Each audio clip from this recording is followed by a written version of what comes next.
Welcome back everyone.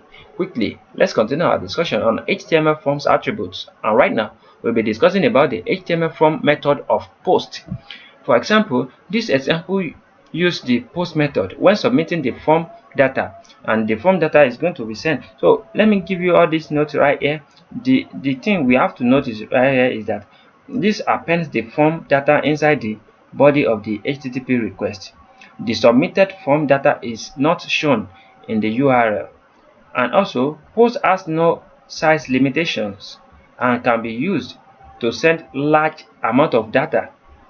And also form submissions with post cannot be bookmarked. That is the thing. So we are having what?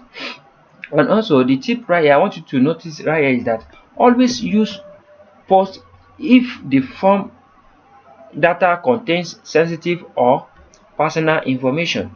That is, use post every time this thing is containing sensitive or personal information. So I'm going to show you how this works now. Back to our document. As you can see, we're having this in our previous tutorial where we discussed about get method. So as you can see, all these things you are seeing inside our input, inside our browser input right here, is the thing you are seeing right here.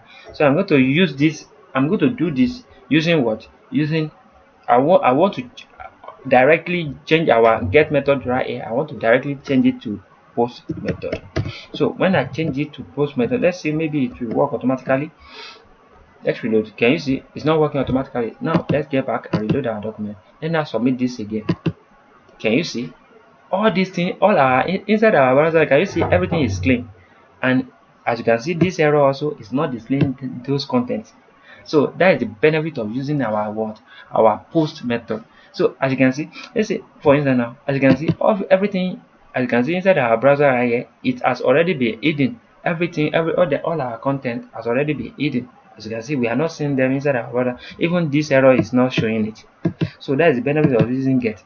So let me take it back to, I'm not taking it back to anything, because if you have to understand what I'm doing right here, try and enter our HTML full playlist, HTML forms playlist, so you can be able to understand this very well. So let's say I write anwar ayofe now, anwar ayofe, or anything, no matter how long this input is long, you are going to see it's going to look nice.